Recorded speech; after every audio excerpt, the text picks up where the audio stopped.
नमस्कार। इलेक्ट्रोहोम्योपैथी के इस विशेष एपिसोड में बस्ती से आपका प्यारा दोस्त डॉक्टर अनिल श्रीवास्तव हाजिर है। मैं कुछ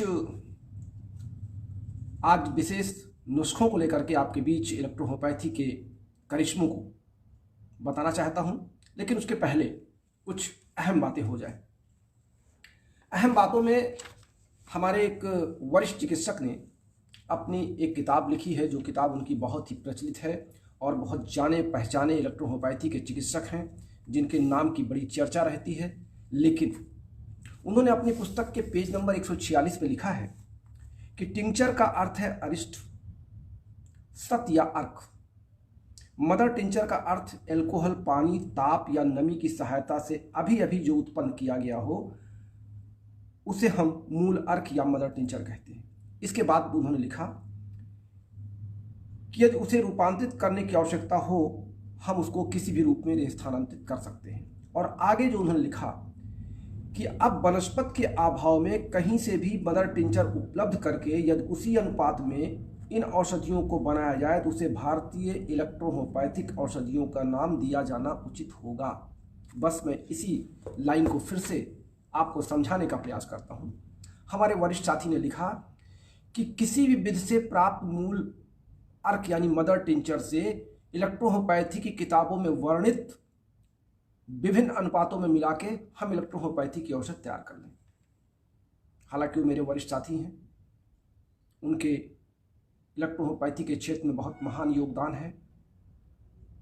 प्रतिदिन उनके पास रोगियों की संख्या भी बहुत अधिक है, लेकिन बड़ा दुर्भाग्य है कि उन्होंने अपनी सम्मानित पुस्तक में इन लाइनों का जिक्र किया कि हम किसी भी विधि से मदर टिंचर प्राप्त कर लें और फिर उसको इलेक्ट्रोहोम्योपैथी की विधि से अनुपातों में मिला करके इलेक्ट्रोहोम्योपैथी की औषधियाँ बना लें।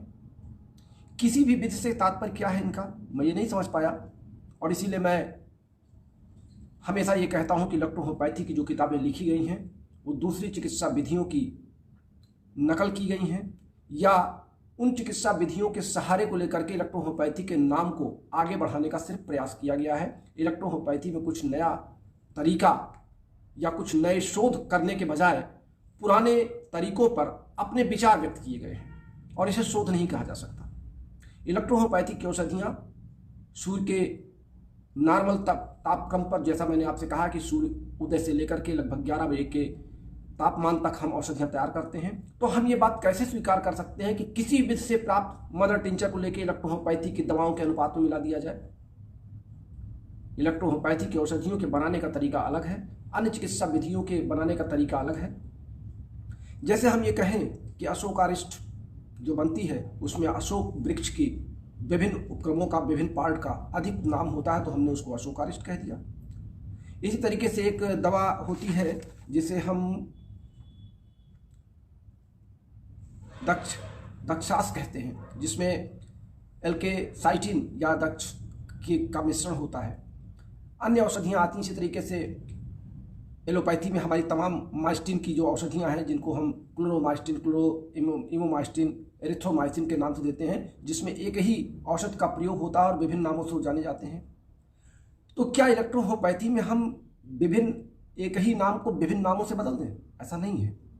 इलेक्ट्रोहोम्योपैथी की दवाओं के बनाने का तरीका अलग है, होम्योपैथी के दवाओं के बनाने का तरीका अलग है। और अब हम होम्योपैथी के औषधियों के मदर टिंचर को ये कह दें कि हम किसी विधि से प्राप्त मदर टिंचर को इलेक्ट्रोहोम्योपैथी के अनुपात मिला दें, तो फिर वही तो बात हुई ना। मुझे याद आता है कि अभी कुछ दिन पहले मैंने एक फ़ोटो वायरल की थी जिसमें मैंने ये दिखाया था कि हमारे क्लिनिक पे नेचुरोपैथी के और वरिष्ठ चिकित्सक होम्योपैथी के डॉक्टर वीरेंद्र त्रिपाठी जी मेरे क्लिनिक पर आए थे और उन्होंने चर्चा किया कि मैं एक बहुत बड़े दवा बनाने वाले इलेक्ट्रोहोम्योपैथी के संस्थान पर पहुंचा। ये डॉक्टर वीरेंद्र तिवारी जो बस्ती के बहुत वरिष्ठ इलेक्ट्रोहोम्योपैथिक चिकित्सक हैं, मैं उनके कहे गए शब्दों को रिपीट कर रहा हूं और आप में से जो साथी बस्ती के ऑन लाइव हों या बस्ती आसपास के लाइव हों और उनका फ़ोन नंबर अगर हो तो आप उनसे बात कर भी सकते हैं, क्योंकि मैं बिना प्रमाण के या बिना अपने कानों से सुनी गई बातें या अपने आँखों से देखी गई बातों के अलावा कुछ भी कहने से अपने आप को दूर रखता हूँ। उन्होंने कहा कि मैं इलेक्ट्रोहोम्योपैथी में मेरी रुचि थी और ऐसे संयोग बस मैं 1991 का उन्होंने जिक्र किया कि मैं 2001 का उन्होंने जिक्र किया कि 2001 के आसपास में एक दवा बनाने वाले संस्थान में पहुंचा जहां से इलेक्ट्रोहोम्योपैथिक दवाएं बनने के बड़े बड़े नाम किए जाते थे और बड़ा प्रचार था। मैं वहाँ पहुँचा तो संयोग से उसके मालिक वहाँ पर नहीं थे और कुछ वर्कर थे। तो मैं कुछ देर उत्सुकतावश उनके ऑफिस में बैठा रहा। फिर ऐसे ही अचानक उठ करके उनके जहाँ से मेडिसिन वो निकालते थे मैं उसमें झांकने लगा। तो मैंने देखा कि वहाँ पे होम्योपैथी के तमाम मदर टिंचर की बड़ी बड़ी 100 ml से लेकर के 450 ml की बोतलें रखी हुई हैं लाइन से, जो मैं अपने होम्योपैथिक मेडिकल स्टोर में रखता हूँ। तो मैं कहा जब इसी तरह की इलेक्ट्रो होम्योपैथिक दवाइयाँ बनाई जाती तो यहाँ आने की क्या जरूरत है, मैं अपने क्लिनिक पर ही इसको ना बना लूँ। मुझे बहुत शर्म आई इस बात को सुन करके अपनी चिकित्सा विधि के उन वरिष्ठ लोगों के या उन वरिष्ठ दवा बनाने वाले साथियों को, जिन्होंने ढोल में पोल हमारे एक वरिष्ठ इलेक्ट्रो होम्योपैथी के तो नहीं लेकिन होम्योपैथी के चिकित्सक को दिखाया। और दोस्तों मुझे कहने में ये कोई संकोच नहीं कि सच भी यही है। बड़े कहते हैं ना, नाम बड़े और दर्शन थोड़े। नाम कुछ है और अंदर दर्शन कुछ है। तो इस तरीके की बातें किताबों में लिखी जाएं, इस तरीके की दवाएं बना करके इलेक्ट्रो होम्योपैथी के उत्पाद बनाए जाए और उनको मार्केट में परोसा जाए और फिर कहा जाए कि अनिल श्रीवास्तव सबका विरोध करते हैं। मेरे भाइयों, इलेक्ट्रो होम्योपैथी के चाहने वालों, बहनों और भाइयों, इलेक्ट्रो होम्योपैथी यथार्थ है, सत्य है। इलेक्ट्रो होम्योपैथी की दवा बनाने के तरीके यथार्थ हैं, सत्य हैं। इलेक्ट्रो होम्योपैथी में दवाएं हम जिस प्रोसेस से बनाते हैं, जिस पद्धति से बनाते हैं, वो किसी अन्य चिकित्सा पद्धति की नकल नहीं है। हम दवाओं को डिकम्पोज करके बनाते हैं। बार बार इस बात की जिक्र मैंने किया है, बार बार मैं आपको इस बात के लिए प्रेरित करता हूं कि दवाएं डिकम्पोज की जाती हैं। हम पत्तियों को, तनों को, फूलों को, जड़ों को सड़ा करके, गला करके उसके मूल अर्क को प्राप्त करते हैं, तब वो हमको ट्रांसपेरेंट मिलता है। हमारे एक साथी ने एक बार सवाल भी किया था कि क्या ये लाल पीले नीले में होता है, तो मैंने कहा था नहीं, ऐसा नहीं है। जब आप डिस्टिल वाटर में किसी भी पौधे के किसी पार्ट को सड़ा देंगे तो ऊपर उसका रंग कुछ भी हो सकता है, लेकिन जब वो थिरा जाएगा, जिसको कहते हैं स्थिर हो जाना, तो जब हम उसका अर्क निकाल के अलग करेंगे या उसका जिसको निस्यंदन कहते हैं, जब उसको आप अलग करेंगे, फिल्ट्रेट करेंगे, तो आपको बिल्कुल ट्रांसपेरेंट मिलेगा। हालांकि मैं स्पष्ट कर दूं कि मैं दवा नहीं बनाता हूं, मैंने दवा नहीं बनाया है, लेकिन एक दो प्लांट को मैंने इस विधि से करके देखा कि क्या जो बातें मैं कहता हूं वो सही है कि नहीं है। और जब मैंने इस बातों के लिए प्रेरित किया लोगों को, तो लोगों ने बनाना शुरू भी किया। लोग हमसे कहते हैं आप किस कंपनी की दवा मंगाते हैं या कौन सी कंपनी आपके फार्म में दवा बनाती है, आप उसका नाम नहीं बताते। ये बताने की जरूरत थोड़ी है। किसी चिकित्सा पद्धति का डॉक्टर कभी ये पूछता है क्या कि दवाएं कैसे बनाई जाती हैं? ये तो आपके अनुभव में, आपके सेवन में आएगा। हमारे जैसे सपोज कीजिए कि ये गोंद की शीशी है, इस गोंद की शीशी में हम ये क्यों पूछने जाए कि गोंद कैसे बनाया गया है?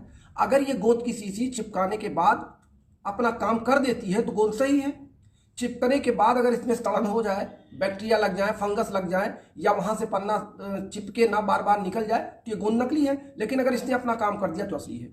ठीक उसी तरीके से इलेक्ट्रो होम्योपैथी की औषधियां अगर इलेक्ट्रो होम्योपैथी के प्रोसेस से बनाई गई होंगी तो तीन ही चेकिंग करने के तरीके हैं। हार्डनेस होना चाहिए, टास्कलेस होना चाहिए और ट्रांसपेरेंट होना चाहिए। अगर ये तीनों गुण उसमें दिखाई नहीं पड़ रहे हैं तो निश्चित रूप से मिलावट, ये बार बार कहने की बात जरूरत नहीं है।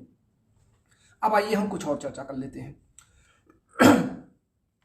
हमारे जो यश ग्रुप से लेकर के और वर ग्रुप तक, यानी S group, C group, P group, व्यन ग्रुप, वर group, F group, A group और यल ग्रुप, इतने ग्रुप की औषधियां हमारे पास 38 संख्या में मौजूद हैं। और हर ग्रुप का अलग अलग प्रयोग है, अलग अलग तरीके से उनकी दवाओं के दिए जाने के नियम हैं। लेकिन ये सारे नियम किताब की लकीर के फकीर बनकर के नहीं दिए जा सकते। ये आपके निजी अनुभव पर आधारित है। हमारे एक साथी ने पूछा था कि जब दवा मैं लगातार 1 महीने 1.5 महीने तक चला देता हूं तो फिर उसके परिणाम हमको उल्टे दिखाई पड़ते हैं। पहले तो रोग बहुत अच्छी तरीके से ठीक होता है, लेकिन तो मैं कह रहा था कि डोज, जब आप ये कहते हैं कि 1 महीने तक हमने दिया, दवा बहुत अच्छा काम किया और उसके बाद सर रिपीट होने लगा रोग और दवा का रिस्पॉन्स अच्छा नहीं मिल रहा है, तो मैं इसको एक उदाहरण में आपको समझा दूं कि जिस तरीके से आप अपने घर में मच्छर को भगाने के लिए मॉर्टिन का प्रयोग करते हैं या मुर्गा छाप अगरबत्ती का प्रयोग करते हैं और कुछ दिन पहले दिन जलाते हैं, सारे मच्छर भाग जाते हैं। जब आप लगातार 10-15 दिन जलाते हैं या 20 दिन जलाते हैं तो उसके बाद कुछ मच्छर कमरे में घूमते नजर आते हैं। यानी कहने का मतलब ये कि फिर मच्छर को एक रेजिस्टेंस मिल जाता है कि हमको इस लेवल पर हमको ये सुगंध मिलेगी तब भी हम काम करें, और नहीं तो हम मर जाएंगे। ठीक उसी तरीके से हमारी दवाएं जब शरीर में पहुंचती हैं तो इनके एंटीडोज या इनके एंटीबॉडी, इनके लेवल के एंटीबॉडी हमारे लिम्फ और ब्लड में बन जाते हैं। जैसे सपोज कीजिए कि आपने किसी रोग में 50 बूंद से शुरू किया, आप 40 से 50 बूंद किसी रोगी को दे रहे हैं और देने के बाद 15 दिन तक, 20 दिन तक बहुत अच्छा रिकवर हुआ और रोग आपका कवर हो रहा है, और आपने कहा कि रोग कवर हो रहा, तो आपने उसी डोज को कांस्टेंट कर दिया। कांस्टेंट डोज को मत करिए। आप 10 दिन रोग की प्रबलता को देखते हुए आप डोज की मात्रा बढ़ा सकते हैं, आप दवा की औसत का बढ़ा सकते हैं। और आप सबकी नमस्कार मेरे पास तक आ रहे हैं। आप सब प्रसन्न रहिए। दिसंबर का महीना है, सर्दी बहुत तेजी से आरंभ हो रही है। अपना ख्याल रखिए, अपने परिवार का ख्याल रखिए और अपने आसपास अपने साथियों का ख्याल रखिए। रोगियों की सेवा तो आप करते हैं, लेकिन उसके साथ साथ आप अपने परिवार के उत्तरदायित्वों को निभाना भी ना भूलें।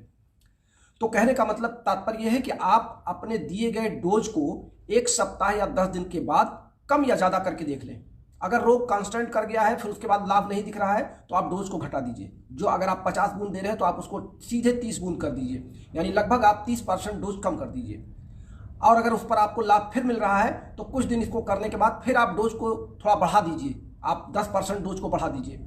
अगर लॉन्ग पीरियड आपको 4 महीने से 6 महीने या 8 महीने तक दवा करना है किसी ऐसे क्रॉनिक रोग में, तो इसी तरीके से डोज का क्रम आप घटाते बढ़ाते रहिए। तो डोज का क्रम घटाते बढ़ाने रहने से आपका जो उस रोग के जो बैक्टीरिया है या जो भी जिन कारणों से रोग हुआ उसका रेजिस्टेंस पावर अप डाउन होता रहेगा, तो आपको रिकवर जल्दी मिल जाएगा। इलेक्ट्रिसिटी का प्रयोग आप 10 दिन 15 दिन अधिकतम करिए, उसके बाद इलेक्ट्रिसिटी बंद कर दीजिए।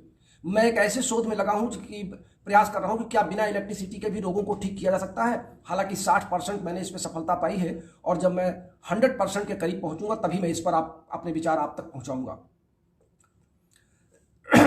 यानी यस ग्रुप से लेकर के और यल ग्रुप तक जितने ग्रुप मैंने आपको बताए, इन सभी ग्रुपों के दवा देने का एक निश्चित आयु के अनुसार, एक निश्चित शारीरिक वजन के साथ दवा देने का क्रम होना चाहिए। इसमें हम ये नहीं कह सकते किसी दवा को हम कम देंगे ज़्यादा देंगे। रोग के अनुसार, शरीर की क्षमता के अनुसार, उम्र की क्षमता के अनुसार और बॉडी वेट के अनुसार आपको डोज तय करनी पड़ेगी। आप किसी भी रोगी के लिए, हमने अपने पिछले एपिसोड में भी आपसे इस बात की चर्चा की थी कि कुल मिलाकर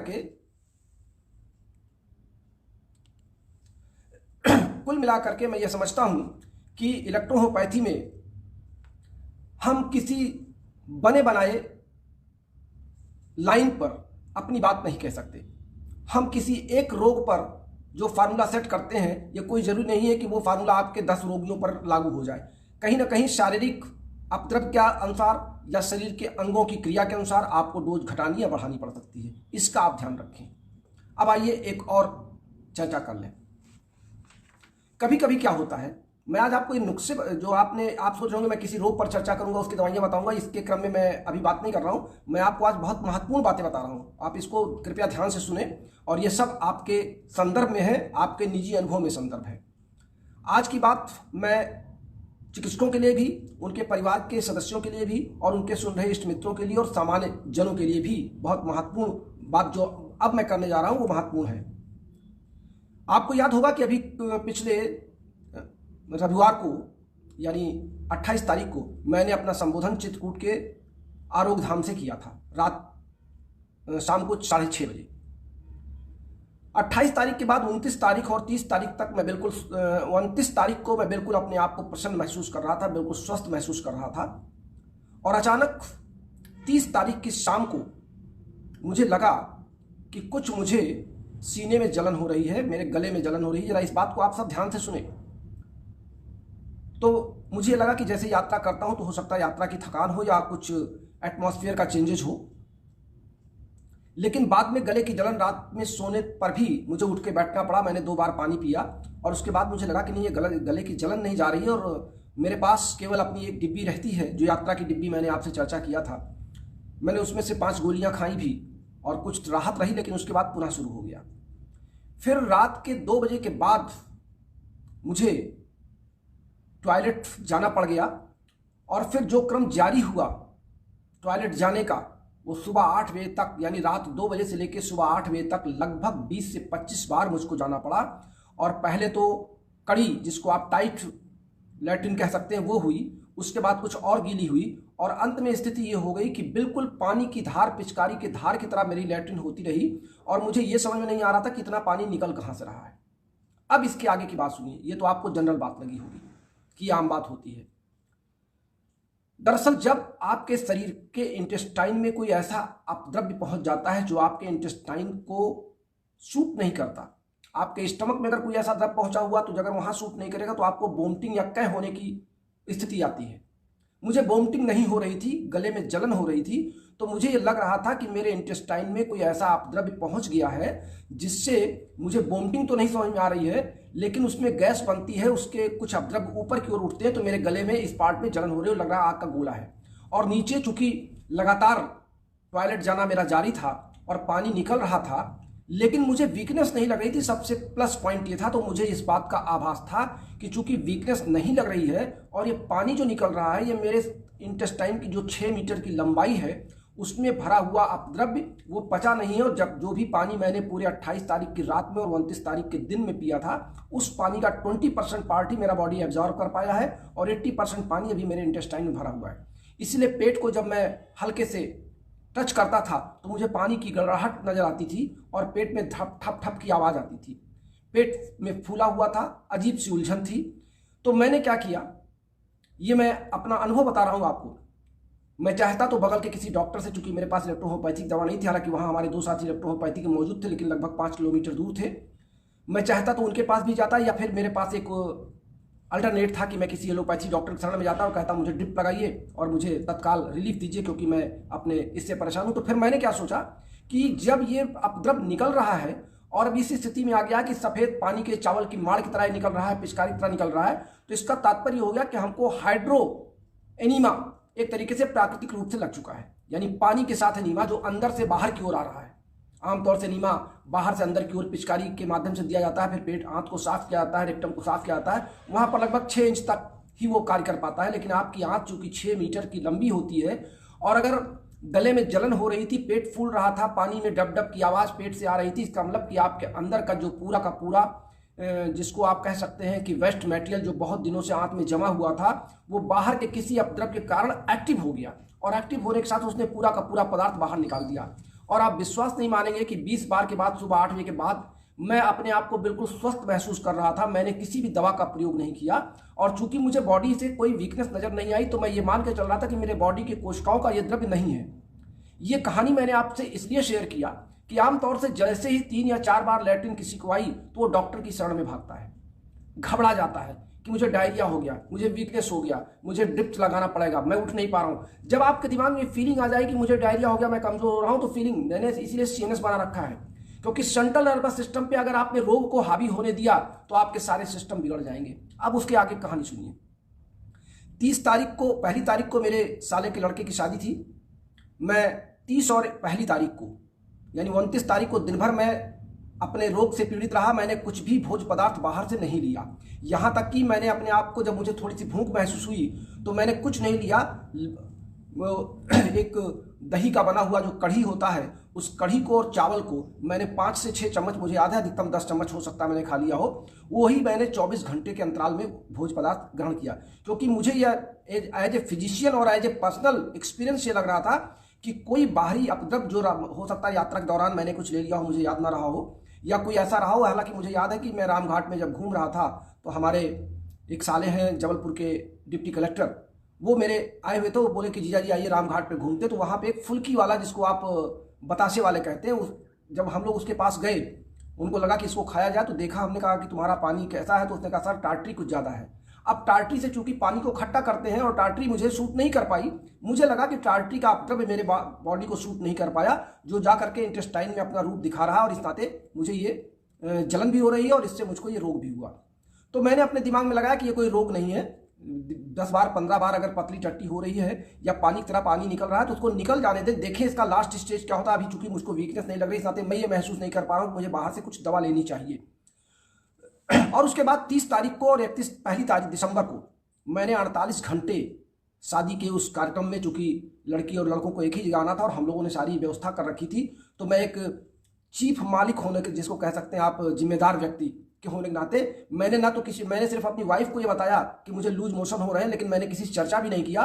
और मैं 30 तारीख को और पहली तारीख को लगातार 48 घंटे तक भागदौड़ करता रहा, 4 मंजिला सीढ़ियां चढ़ता रहा, उतरता रहा, लेकिन मुझे वीकनेस नजर नहीं आई। मुझे नहीं लगा कि मेरे बॉडी में कहीं भी जरा भी बीमार होने के लक्षण या लूज मोशन होने के लक्षण हैं।